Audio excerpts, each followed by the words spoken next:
The customer brought their vehicle in, reporting that the check engine light was on. I connected a scan tool to diagnose the issue and found the code P0130, oxygen sensor circuit, bank 1 sensor 1. This code indicated a problem with the upstream oxygen sensor, which plays a key role in managing the engine's air-fuel ratio and ensuring optimal performance.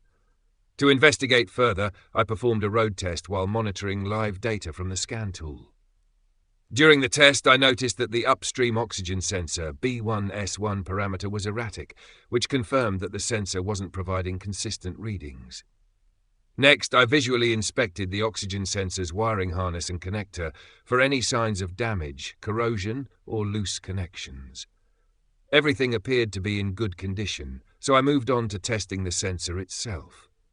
With the ignition on and the engine off, I used a multimeter to check for the presence of voltage and ground at the oxygen sensor connector.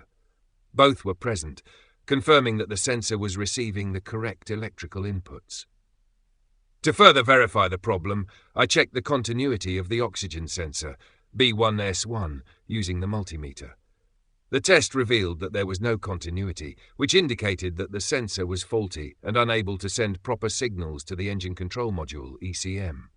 After identifying the issue, I replaced the faulty oxygen sensor with a new one that met the manufacturer's specifications. Once the replacement was complete, I cleared the fault codes and performed another road test to ensure the repair was successful.